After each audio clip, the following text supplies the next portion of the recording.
যেদিন বাসায় কেউ থাকে না সেদিন রান্নার কোনো ইচ্ছাই থাকে না, রান্না করতে ইচ্ছা করে না, মনে হয় যে যা আছে তা দিয়ে খেয়ে নেবো।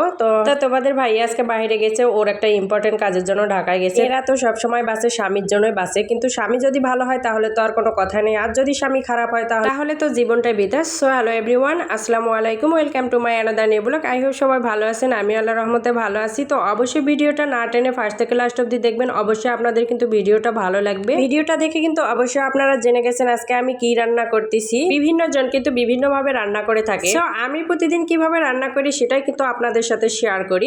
তা গাইস, আপনারা দেখতে পেলেন আমি প্রথমে কিন্তু পেঁয়াজগুলো দিয়ে দিছি। তো পেঁয়াজগুলো সামান্য একটু ভেজে আমি কিন্তু তেল দিয়ে দিয়েছি, পরিমাণ মতো তেল দিয়ে আমি এখন পেঁয়াজটা একটু বাদামি কালার করে ভেজে নিব। তারপর কিন্তু আমি আদা রসুন পেস্ট দিয়ে দিলাম। তো আদা রসুন পেস্টটা দিয়ে আমি সামান্য একটু পানি দিয়ে দিব। এখন আমি সম্পূর্ণ মশলাটাকে সুন্দর করে কষিয়ে নিব। আসলে আদা রসুনটা যত কষানো হয় তত কিন্তু ফ্লেভারটা ভালো আসে, আর আদা রসুনের যে নিজস্ব একটা গন্ধ থাকে, কাঁচা কাঁচা গন্ধ, সেই গন্ধটাও কিন্তু চলে যায়। তো আদা রসুনটা একটু আমি কষিয়ে নিলাম। তারপর 1 চা চামচ লবণ দিয়ে দিলাম, 1 চা চামচ হলুদ দিয়ে দিলাম। এখন আমি 2 চা চামচ মরিচের গুঁড়া দিয়ে দিলাম, 1 চা চামচ জিরা গুঁড়া, 1 চা চামচ গরম মশলার গুঁড়া দিয়ে আমি এখন মশলাটা একটু পানি দিয়ে সুন্দর করে ভালোভাবে কষিয়ে নিব।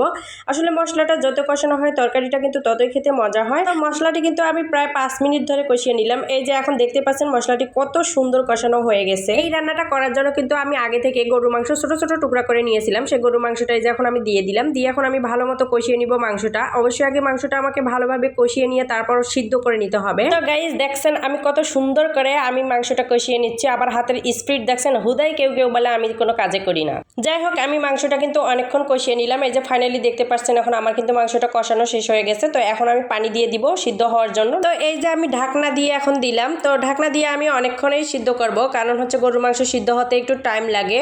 তো এদিকে সিদ্ধ হতে থাক। বাই দা ওয়ে গাইস, আমি একটু প্রকৃতিটা আপনাদের সাথে শেয়ার করছি। আল্লাহর সৃষ্টি যে কতই সুন্দর, যদি আমি পৃথিবীতে না আসতাম আসলে এটা এনজয় করতে পারতাম না। আর হচ্ছে গুড়ি গুড়ি একটু বৃষ্টি হচ্ছে, এই যে পুকুরের মধ্যে বৃষ্টি পড়ছে। তো এখন দেখবো মাংসটা আসলে সিদ্ধ হয়েছে কিনা। তো একটু ঢাকনা খুলে দেখতেছি। আসলে যতক্ষণ ধরে আমি সিদ্ধ করে নিলাম, তো মাংসটা সিদ্ধ হওয়ারই কথা। এই যে দেখতে পাচ্ছেন আমি ডালগুলো কিন্তু আগে থেকেই সিদ্ধ করে নিয়েছিলাম। এখন এই ডালগুলো কিন্তু আমি দিয়ে দিব। এখন কিন্তু আমি ডালগুলো ভালো করে কষিয়ে নিব। আর হচ্ছে অবশ্যই ডালগুলো গরুর মাংসের সাথে ভালো করে কষিয়ে নিতে হবে, না হলে কিন্তু ডালেরও একটা গন্ধ থাকে, এই গন্ধটা কিন্তু যাবে না। যাই হোক, আমার শরীরে যত প্রকার শক্তি ছিল আমি সব শক্তি প্রয়োগ করে ডালটা কষিয়ে নিলাম অনেক সময় নিয়ে। তো এখন আমি এই যে পানি দিয়ে দিচ্ছি পরিমাণ মতো। আর হ্যাঁ গাইস, এই ডালটা কিন্তু অনেকে রান্না করে একদম গলে ফেলাই, তো আমি কিন্তু গলে ফেলাই না। আমি কিন্তু এই ডালটা প্রায় রান্না করি, কিন্তু কখনো আপনাদের সাথে শেয়ার করা হয় নাই। তো আজকে কিন্তু আমি প্রথম শেয়ার করলাম। এই ডালটা রান্না করলে কিন্তু আপনারা অবশ্যই চাইবেন যে একটু গোটা গোটা রাখার জন্য। গোটা গোটা রাখলে কিন্তু টেস্টটা একটু অন্যরকম হয়। যাই হোক, একটু হাঁটু ভরা পানি দিলাম, তারপরে যে আমি ঢাকনা দিয়ে দিলাম। তো ঢাকনা দিয়ে আমি কিছুক্ষণ কিন্তু এটা রান্না করে নিব। আর রান্নাটা কমপ্লিট হতে কিন্তু বেশি একটা টাইম লাগবে না, যেহেতু আমরা গরুর মাংস আগে সিদ্ধ করে নিয়েছিলাম, ডালটাও আগে সিদ্ধ করে নিয়েছিলাম।